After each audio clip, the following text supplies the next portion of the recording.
Chapter 15. Josh. Grimy Nick stood with his long oar dipping into the water and guided the Lily out, and along with her came a flock of barges and sailing boats. The watermen shouted abuse at each other, all racing to find work first. To Jim, the Lily was like a water bird, edging her quiet way along the brown river. Even Nick's swearing and whistling didn't take away from him the excitement he was feeling. He looked back and saw the city with its black smoke hung over it, and he saw the arms of the bridges looping across it and the slow traffic of sailing boats like dark swans. He heard the shh of water against the sides of the Lily and the steady splash splash of Nick's long oar, and above him the heckling of gulls. Nothing, not all the misery of the last year, not the pain of the last 2 days, not his fear of Grimy Nick and Snipe could take away from him the thrill of the journey. It felt like a new beginning. At last they came to where the big ships lay at anchor.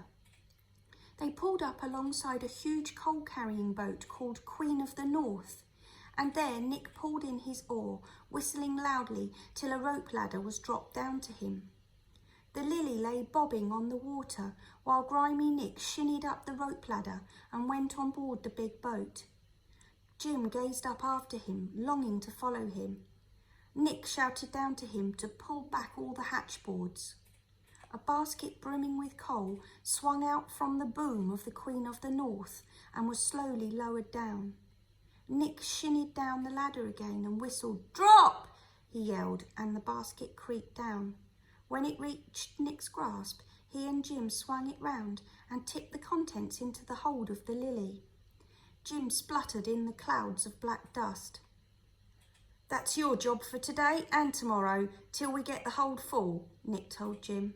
"We got 80 tons to load, and the quicker we gets it done, the quicker we gets back. See we don't lose any coal overboard, and keep the dog out the way, and keep moving." They worked through the day and into night again. They slept till dawn and set to work again, and at last the hold was so full that Nick had to scramble out of it, coughing and spitting out the coal dust he had swallowed. His face was black, and under the blackened jut of his hair his eyes gleamed with red rims. His lips shone wet and pink when he opened his mouth, and his few teeth were as bright as polished gems. "Put some hatchboards across," he ordered. "I'm going for some food." He scrambled back up the ladder, spitting out black spit as he went. Jim heaved down the hatchboards and lit the stove, squatting by it for warmth. The afternoon wore on into evening, and a grey gloom settled over the sky. The water glowed with the setting sun and then faded into the dark. One by one, the boats around him had their lanterns hung over their sides. It was as if there were hundreds of small fires dancing on the water. Jim guessed that nothing would move now until the next tide. From the Queen of the North came occasional bursts of laughter and shouts of singing, and Jim could smell tobacco. He felt quite happy now that the work had stopped and he could rest. Soon he knew not Grimy Nick would come swearing back down again and would shout at him for something, but at least he would be bringing him food. Jim swilled out his mouth with the last of the water. Snipe lay watching him, his ears sharp, mean points of malevolence, his eyes yellow holes of light. Jim gazed out across the black water. He could hear it breathing, like a huge waiting beast. "Hey, below!" a voice called down to him. Jim jumped up. "Who is it?" He held up the lantern and watched as an unfamiliar pair of boots swung down the ladder towards him. Snipe growled and then settled down again as the owner of the boots jumped onto the boat and stroked the dog's head. "Come to see how Benjamin is," the man said in a strange accent. "I don't know him," said Jim. "The other lad that comes with Nick, big clumsy lad," the man said. Jim remembered what a boy had said to him outside the Waterman's Arms. "I think he might be in hospital." The man whistled. "Well, I'm not surprised. He looked bad last time I saw him. I've been worrying about him, and I'd say it was Nick that got him that way." "I don't know." Jim was afraid of saying anything in case this was a trick, Nick might be halfway up the ladder there, dangling in the dark and waiting to pounce on him. Beats you too, does he? The man asked him. Jim said nothing. They think they own you, some of these masters. Think they own you, body and soul, but they don't, not your soul. Know what your soul is?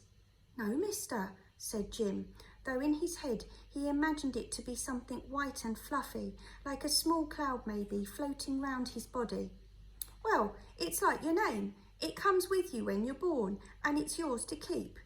The man puffed out his lips as if it had been hard work thinking that out. And my name's Josh, and I don't mind telling you that for nothing. Jim was silent. He half wanted to tell this man about Rosie and shrimps and how he used to be known as Skipping Jim, but he kept it to himself.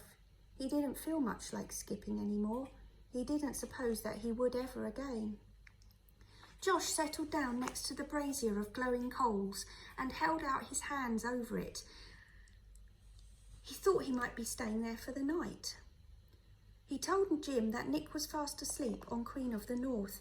He stuffed his belly so full that he can't stuff any more in it, Josh said. So don't expect him down for a bit, not till the tide comes in, I'd say. Where does the tide go to? Jim asked, a bit timid. He was still wary of Josh, but he liked him, he knew that. He'd never known any man like him before who actually spoke kindly to small boys. Go to? Josh puffed out his lips again. Well, it's just there, isn't it? He pulled over one way, then it gets pulled over another, I guess, but it just keeps coming in and out day after day after day, and it always will. Where there isn't land, there's water, lots of it, and you can only see the top of it. There's more of it underneath, miles and miles of it. Imagine that. Jim tried to imagine it, but he was tired and hungry and thinking was difficult. Do you live in that boat? He asked Josh. No more than I can help. I've got a proper home. As soon as you lighters take our coal off us, we go home. We sail up the coast of England from here, right up to the north. And that's not the end of the sea, you know. If you just stayed on water, you could go right round the world. I wish I could do that, Jim said. Josh laughed. You're a funny one, you are. What would you want to do that for? It's big and empty, the sea is, lonely. I might find somewhere nice to live. Josh laughed again and shook his head. You don't like living here then? No, mister, I don't. It's cold and it's hard and I don't get enough food. Jim lowered his voice. And he shouts and screams so much. Yeah, it's not much of a life for a boy, Josh agreed. I've got a little lad like you. I'm glad he's tucked up in bed with his sisters and his mum and not stuck out here. Jim riddled the coals in the brazier. He could feel his cheeks blazing hot and his eyes hurting. He had a new idea inside him, a little feverish will-o'-the-wisp idea. He poked the coals again, easing them round to let the ashes sift through the grid. Josh stood up and stretched.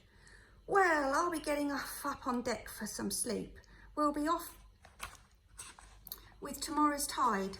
He swung himself onto the ladder. Josh? Jim's idea burst out of him, taking him by surprise. Can I come with you? Josh looked down at him. His face was in a deep shadow. Come with me? Why? Jim lowered his head and shrugged. His cheeks were burning again. He couldn't find his voice properly. I think it would be better, that's all, he whispered. Nothing gets much better, Josh says, not till you're dead. He hauled himself quickly up the rope, whistling tunelessly between his teeth. Jim sat for a long time with his legs crossed and his arms folded across his knees. The moon was out, bright and round as a mocking face, and the river was billowing up to it, and beyond was blackness.